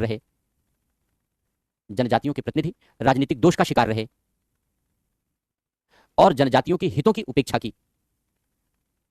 और जनजातियों के हितों की उपेक्षा की। एक एक पॉलिटिकल पार्टी को थाम लिया, उन्होंने पकड़ लिया, उसी के पिछलग्गू बन के रह गए जनजातियों के मुद्दे उठाने के बजाय, और जनजातियों के हितों की उपेक्षा की। जनजातियों में जागरूकता के अभाव, जनजातियों में जागरूकता के अभाव के कारण पांचवी अनुसूची के क्षेत्रों में, पांचवी अनुसूची के क्षेत्रों में शासन की गुणवत्ता, पांचवी अनुसूची के क्षेत्रों में शासन की गुणवत्ता अपेक्षा के अनुरूप अच्छी नहीं रही, अपेक्षा के अनुरूप अच्छी नहीं रही। अतः वर्तमान समय में, अतः वर्तमान समय में वाम उग्रवाद का अधिकांश प्रसार इन्हीं क्षेत्रों में है। अतः वर्तमान समय में वाम उग्रवाद का अधिकांश प्रसार, अधिकांश फैलाव इन्हीं क्षेत्रों में है। अब छठी अनुसूची की बात कर लेते हैं। छठी अनुसूची में असम, त्रिपुरा, मेघालय, मिजोरम के 4 राज्य आते हैं। अब असम, त्रिपुरा, मेघालय, मिजोरम के लिए स्वशासी जिला घोषित किए गए हैं, स्वशासी जिला परिषदें बनाई गई हैं। पढ़ा हम लोगों ने, पॉलिटी में पढ़ चुके हैं, लिख चुके हैं। स्वशासी जिला परिषदें बनाई गई हैं, लेकिन स्वशासी जिला परिषदों और राज्य सरकारों के बीच टकराव रहा। स्वशासी जिला परिषदों की गुणवत्ता अच्छी नहीं रही, भ्रष्टाचार, अपराधीकरण की शिकायतें उत्पन्न होती रही और जनजातियों की भागीदारी का अभाव भी रहा। इसलिए छठी अनुसूची के अंतर्गत आने वाले क्षेत्रों में जो स्वशासी जिला परिषदों के माध्यम से शासन की व्यवस्था की गई, उनकी भी गुणवत्ता अच्छी नहीं रही। और इसलिए पूर्वोत्तर क्षेत्रों में, क्योंकि पूर्वोत्तर के ही 4 राज्य हैं, असम, त्रिपुरा, मेघालय, मिजोरम, पूर्वोत्तर के इन क्षेत्रों में इंसर्जेंसी की घटनाएं समय समय पर जन्म लेती रही। वो इंसर्जेंसी की घटनाएं हम लोग आगे पढ़ेंगे। उग्रवाद की घटनाएं समय समय पर जन्म लेती रही। चूंकि इन स्वशासी परिषदों ने अच्छा काम नहीं किया, इसलिए संसाधनों पर कब्जे को लेकर के, सरकार के प्रति विश्वास को लेकर तरह तरह की शिकायतें उत्पन्न होती रही हैं। वो इंसर्जेंसी में हम लोग डिटेल में कवर करेंगे। तो अभी लिखो छठी अनुसूची, लिखो, लिखो 6 शेड्यूल। 6 शेड्यूल के प्रावधान नहीं लिखा रहे हैं। राज्यपाल स्वशासी जिला परिषद घोषित कर सकता है, और ये सब सब पढ़ चुके हैं, लिख चुके हैं पॉलिटी में। एक साथ पढ़ने का यही फायदा है, सारी चीजें लिखो। छठी अनुसूची के अंतर्गत, छठी अनुसूची के अंतर्गत असम, त्रिपुरा, मेघालय, मिजोरम में, छठी अनुसूची के अंतर्गत असम, त्रिपुरा, मेघालय, मिजोरम में गठित की जाने वाली, असम, त्रिपुरा, मेघालय, मिजोरम में गठित की जाने वाली स्वशासी जिला परिषदों, स्वशासी जिला परिषदों, स्वशासी जिला परिषदों की गुणवत्ता अच्छी नहीं रही, की गुणवत्ता अच्छी नहीं रही, गुणवत्ता में दोष रहा। इन परिषदों का, इन परिषदों का राज्य सरकारों से प्रायः टकराव होता रहा। इन परिषदों का राज्य सरकारों से प्रायः टकराव होता रहा और भ्रष्टाचार और अपराधीकरण की शिकायतें भी उत्पन्न होती रहीं। भ्रष्टाचार और अपराधीकरण की शिकायतें भी उत्पन्न होती रहीं। परिणाम स्वरूप, परिणाम स्वरूप भ्रष्टाचार और अपराधीकरण की शिकायतें भी उत्पन्न होती रहीं। परिणाम स्वरूप जनजातीय क्षेत्रों में असंतोष उत्पन्न होता रहा। जनजातीय क्षेत्रों में असंतोष उत्पन्न होता रहा, जिसने पूर्वोत्तर क्षेत्रों में, जिसने पूर्वोत्तर के क्षेत्रों में उग्रवाद को प्रोत्साहन दिया, उग्रवाद को प्रोत्साहन दिया। तो यह हो गया छठी अनुसूची। अब वन कानून, तो समय भी समाप्त होने वाला है और फिर तुरंत नेक्स्ट क्लास भी है मेरी, तो इसलिए इमीडिएट केवल आज के लिए है। तो क्लास को हम लोग यहीं रोकते हैं। कुछ एक क्वेश्चन अगर पूछना चाहो तो फटाफट पूछ लो, अन्यथा फिर हम लोग क्वेश्चंस को मंडे लेंगे। मंडे हम लोग इसके बारे में चर्चा करेंगे। अभी वन कानूनों का प्रभाव पढ़ेंगे हम लोग, कि वन कानून बनाए गए, संक्षेप में बता दें, वन कानून बनाए गए और वन कानून बना करके जो लघु वन उत्पाद थे, गौड़ वन उत्पाद थे, उन पर जनजातियों के अधिकार को समाप्त कर दिया गया। जनजातियों की आजीविका उन्हीं से चलती थी। नतीजा ये हुआ कि वन कानूनों के कारण जनजातियों में असंतोष उत्पन्न हुआ और इस असंतोष को वाम उग्रवादियों ने भुनाया, वाम उग्रवादियों ने अपने पक्ष में किया। तो उसका परिणाम ये रहा कि वाम उग्रवाद का विस्तार वनीय क्षेत्रों में, जंगली क्षेत्रों में तेजी से होता रहा। आज भी देखो जो मूवमेंट चल रहा है, वो मूवमेंट जो ऑपरेशन चल रहा है वाम उग्रवाद के खिलाफ, वो जंगली क्षेत्रों में ही चल रहा है, क्योंकि जंगल ही उनके अधिवास बन चुके हैं, जो पहले जनजातियों के अधिवास हुआ करते थे। तो वन कानूनों के कार्यान्वयन के कारण भी समस्या उत्पन्न हुई। बाकी वन अधिकार कानून भी बनाया गया, तो इन सब की चर्चा फिर हम लोग आगे करेंगे, ठीक है। तो अधिवक्ता एक्ट पर पॉलिटी में क्वेश्चन नहीं आता, पढ़ना चाहो तो ऑनलाइन पढ़ लेना। प्रयागराज में मिल सकते हैं, हाँ हाँ बिल्कुल मिल सकते हैं, मोस्ट वेलकम। अधिवक्ता एक्ट इसलिए बनाया गया जिससे कि अधिवक्ताओं को रेगुलेट किया जा सके, उनका रजिस्ट्रेशन किया जा सके और न्यायालय में वही वकालत कर सकें जो अधिवक्ता एक्ट के अंतर्गत उनको वकालत करने के लिए कानूनी संस्थाओं के द्वारा मान्यता दी गई है। इसलिए अधिवक्ता एक्ट बनाया गया है। तो ठीक है, फिर आज की इस क्लास को यहीं रोकते हैं हम लोग, और वन वाला लिख लेंगे हम लोग, वन कानून वाला लिख लेंगे, और वाम उग्रवाद की चर्चा शुरू करेंगे हम लोग, मंडे से शुरू करेंगे। पॉलिटी की क्लास कर ली, अब रिवीजन करो, खूब अच्छे से रिवीजन करो और प्रैक्टिस करो, प्री और मेन दोनों की। बिहार में भी खूब था, पढ़ाएंगे, मंडे बताएंगे, मंडे पढ़ाएंगे। Thank you.